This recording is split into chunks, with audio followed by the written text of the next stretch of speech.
Now then, it's Red Army TV, back in the Red Army radio studio. Dave Roberts with you. Hiya, how you doing up the borough and all that sort of stuff. We've got lots to chew the fat over the course of the programme. Two great guests, I was going to say long-staying members in the guest fraternity. We've got Ian the Gal Galloway. Hi, Ian. Hiya, you all right, Dave? I'm all right, mate. And Caroline Walker from the Borough Supporters Forum, from everything to do with the borough, been supporting them both of you many, many years. Yeah, good evening, Dave. Yeah, welcome. I suppose we've got to start where the team left off. So let's talk Millwall to start with.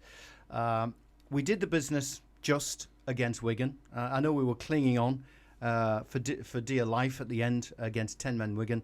But a lot of people saying we needed 6 points across those two home games. Just got the one against Millwall. Caroline, I'll start with you. Looking at the game, looking at how things progressed, happy we only ended up with the 4 points, the 1 point against Millwall? Not exactly happy, but not too disappointed and not too surprised. Millwall are a good team. I thought the first half, let's just write it off completely, let's be honest. I thought we were quite poor. We did get better, made some tweaks, got better. I think the manager said this as well. Consistency, we haven't got the consistency over a 90-minute game.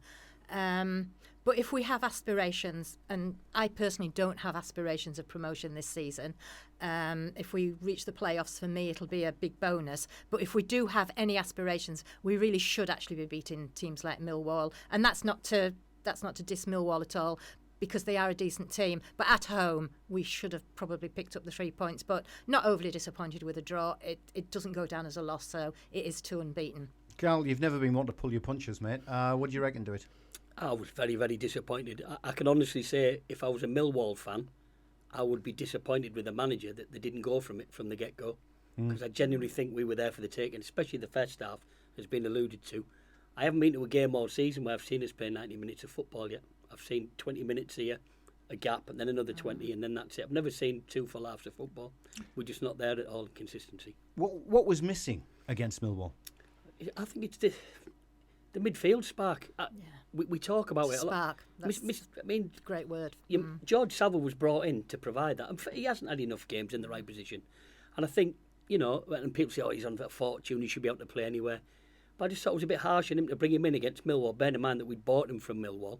I thought it just put a bit of added pressure on that he wasn't ready for. But isn't it, I don't know, could it not have, psychology worked in reverse, given him the lift because he was playing against his former team? Could have. But didn't. That's the crux of it, isn't it? And he must have seen that by half time.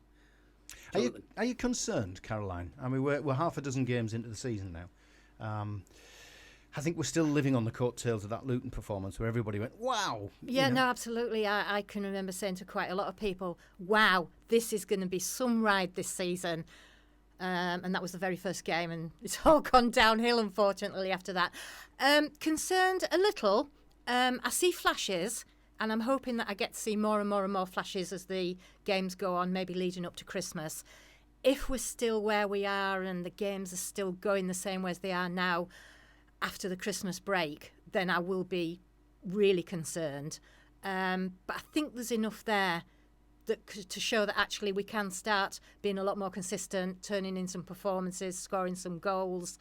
He's got the players that can do it. For all that, the majority of the team, more than half, is Tony Pulis' team. Maybe it's just taken them a little while to buy into Woodgate's philosophy, his attacking philosophy, because you do still see it, the sideways passes.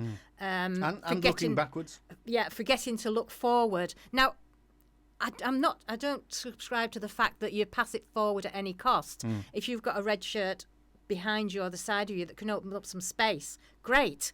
Don't just kick it forward for the sake of kicking it forward. But, they do need to look forward and they need to start scoring some goals. And you're right, though, the word spark is perfect. Paddy McNair's doing pretty well. Adam Clayton's never going to give you a creative spark. George Saville isn't at the moment. I think that's probably what Marcus Brown was brought in for, a bit of pace and creativity. He's not showing it yet. Hopefully he will settle in and start to show it. But, yeah, just something that will give them a bit of impetus. And because Britt, for all his faults, particularly taking penalties, Britt will score your goals. I think there's no doubt about it. Well, somebody who did score the goal, and you've mentioned him, Paddy McNair, Gal. What were your thoughts on his performance against Millwall? I thought he did well, Yeah. but a team is a team. You can't just rely on one fella. The through ball was sublime because he hit it first. That was a great finish. I noticed that Woodgate's saying, I want 10 goals this season out the midfield, and him, he's only ever scored 7 in his professional career. So why is he expecting him to score 10 all of a sudden? Again, it's just...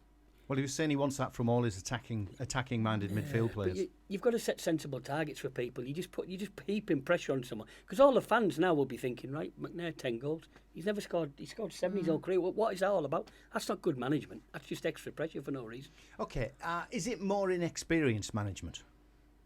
Well, maybe I mean, it's Woody's first position as a manager, if you like, or a head coach, or whatever he wants to be called. He's played at top clubs and worked with top managers, so he must have picked up things along the way.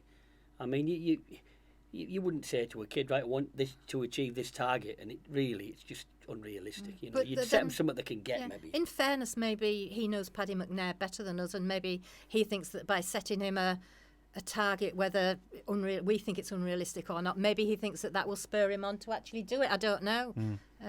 Hopefully it will. He was complimentary about Paddy, though. I mean, he wasn't just setting him targets. He's actually come out in his press conference, and he's been very complimentary about Paddy. Let's have a listen to what he had to say. Yeah, I think Paddy's been if I was to say, I think he's been our best player so far in the first 6 league games. I think he's been the bright spot for us, considering he played hardly any minutes last season and not any minutes in his preferred position. I think he's one of the midfielders who goes box to box and can do everything in his game. He's come on leaps and bounds, so it's great for us. Yeah, great for us indeed. So he's doing that other bit of the psychological thing. Yeah, there's your target, bit of a stick, but also the sweet treatment's coming in as well. So... It's the Paddy McNair that we see in an international shirt. Indeed. Which we didn't see in a Borough shirt at all. It could have been 2 completely different players. You watched him on the TV playing, when he puts the Island shirt on, and he was a different player because he was playing further forward. He was given more licence to attack, and then he would come back to Middlesbrough, and that just wasn't in his game last season. So hopefully he can really find it this season, because I think he's got potential to be a really, really good player. One thing that caused me a bit of grief, Gal, during the game is Matt Smith and the way we didn't handle him. We've got a couple of big lads there as central defenders, but he won absolutely everything. Concerned? Yeah, massively, because it's obvious where the threat was, and we just didn't negate it in any way, shape or form. We made him look like a really good footballer when he isn't. He's just an header of the ball. And, when you got the Ayala and Shotton have been around the block, there should have been a way that they could have cancelled him out. Even if, one's attacking the front, one's coming in from it, whatever, but there should have been a way to do it. And I was a bit concerned about that. Really was. Oh, obviously, he led to their equaliser, ball towards the back post. Darren Randolph, question mark over whether he should. I mean, it was 2 yards from the touchline. It went right across the goal. Should a keeper be expected to go back there and at least get a finger to it and push it out for the throw-in? Potentially, yes, potentially. But I don't think we can be too critical of Darren Randolph, can we? He saved us enough times. But yeah, I agree, potentially. And he did pull out a decent save. Does he feel a little bit more vulnerable that he hasn't got the solidity in front of him that he's been used to? Maybe when Dale Fry comes back alongside Ayala, it'll make a difference, or if we play through at the back with George or with Ryan Shotton in a 3, I don't know. But maybe he just feels a little bit more vulnerable, that his defence aren't clearing up in the way that they should be, and he's been the last line of defence too often. Talking defence, you've mentioned Shotton. Probably Ryan Shotton's best game, wasn't it, of the season so far? I had him down as man of the match, and I've absolutely slated him every time I've seen him. But he did a block and a slide tackle in the second half that were absolutely superb. He did. It was definitely would have been a goal. I also think when you go back, when you talk about Randolph and things like that and confidence, I think it was a massive mistake to put out a B team in the Cup. We should have played our strongest team because we needed a win. And it's all about confidence football, isn't it? And, we should have put a strong team out against Crewe, got the game won, then give lads a run out. Yeah. I don't Look think at Sunderland last night, what that will have done for their confidence, beating Burnley. You can't made 8 buy that changes sort as of well, by the way, confidence. Sunderland. 8 changes and they still won 3-1. It maybe shows that they've got a stronger squad in depth than we've got, that's Indeed. for sure. Well, I know we're going to talk Bristol City very shortly, but I suppose we better start thinking it's a decent team. I mean, Millwall was a step up from Wigan. Bristol City's a whole new step up from Millwall. So we've got to start thinking what sort of improvements do we need to make. And I know Woody's been keen on, the lads have had a great week, all this kind of stuff. What kind of improvements? So have a think about that one. And that's clever. That's me phone ringing. Have a think about that. We'll take Mr. a quick break. Woodgate asking you for some views. It's Johnny asking me what I think for the game at the weekend. We'll take a quick break here on Red Army TV.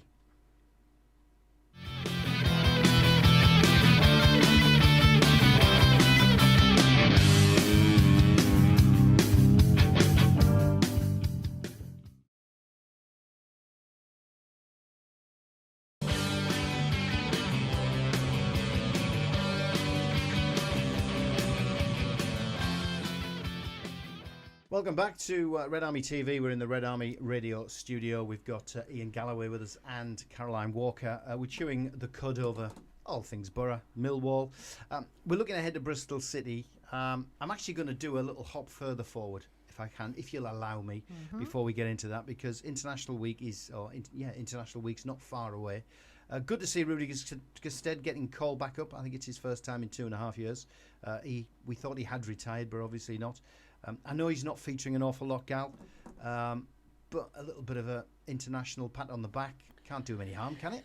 If it boosts his morale and gets him playing better for us when he comes on. I agree with Woodgate. Booing the lad was that's not good enough. You boo at the end, the whole team. You boo at half time. You don't boo in between. For me personally, but I see people get emotional, and he always looks as if he's not trying. But that's the way he's always been, that type of player. I just think we paid £6 million. He scored 6 goals. £1 million of goals is not a good return, is it? But I think he's played 52 times for the Borough. It's just not good enough. And I don't know if it boosts his morale and gets him playing, making him a bit sharper for us. I'm all for it. But someone in that Benayin selection board must have a fantastic sense of humour. Must have. There's probably not that many players to choose from, mate, to be fair. I think that's a little bit unfair. I don't even know where Benin is. It's Africa. Is it? I thought it must be. Africa, part of, is it called CAF? The African nations, that's the one. Obviously the likes of McNair, Saville and Randolph with the Irish connections, north or south, they're playing as well. But the vast majority of the squad will get themselves a bit of a break. And I suppose we could do with that just while we're trying to bed in this new system and this new style. It could be useful for us. It could.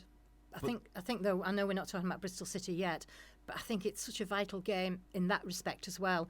What you don't want to do is go into an international break where you've got no chance to make amends on the back of a bad performance, shall we say, win, lose or draw, because that just knocks everybody in. Yes, he has got time to start bedding it in, but it festers. Yeah. You haven't got the chance to, we're playing on Tuesday night, we will do better. You haven't got that. You've got a week and a weekend, and everybody's thinking, they're only thinking back to the last game. And so he did say he didn't want to spend another week. Absolutely. On the back of, if you like, not a good return. Not a good return, no. Trying to work with the players and think that through the mind. Well, let's get on to it then. Let's talk the task ahead, which is Bristol City.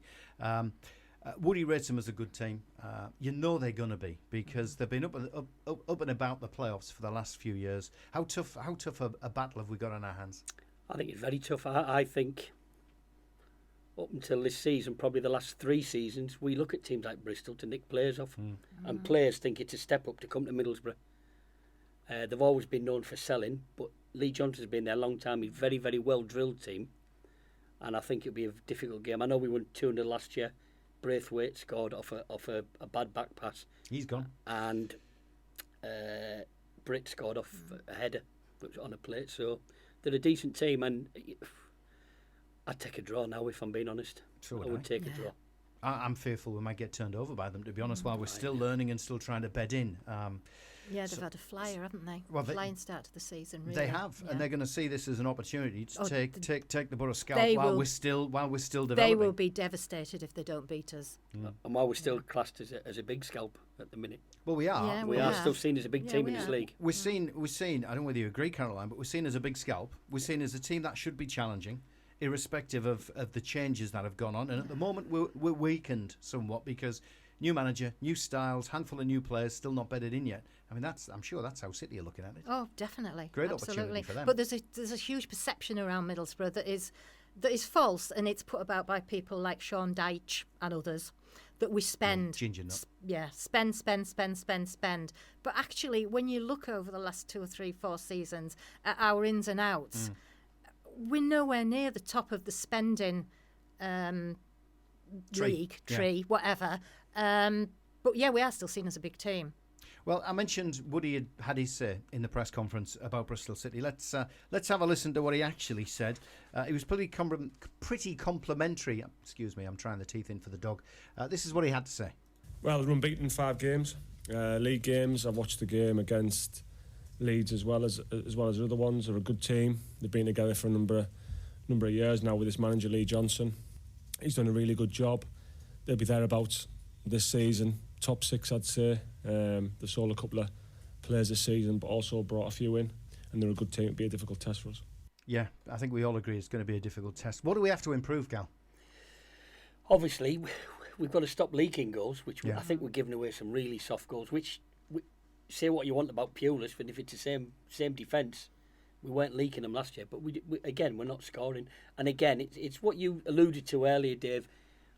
We punch forward, and I've got to say, Britt Sobolonga's been putting a shift. I know he's penalty taking, needs a lot of redesign, but his work rate is phenomenal. Him and Fletcher are working so hard. They run into these gaps, and then the ball just gets played sideways, or someone's looking back over again, and that's where we need to improve. If we're going to be, and for Jonathan Woodgate to say we're going to be a high pressing team, we did it in the first game. To be a high pressing team, you need to be fitter than 10 fit men, and that's a hard thing to achieve. And I think we need to be sensible, and we want to be set up for hitting teams on the break, I think. What would you like to see us, what sort of style would you like to see us adopt going into the game?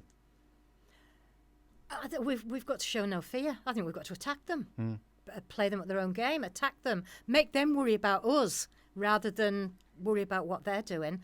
Whether we've got the personnel, whether we're set up to do that yet or not, is another matter. But that's what I'd like to see them go at them from the start. And we haven't been doing that, have we? We started Luton with a high press. The first 45 minutes against Brentford, we pressed.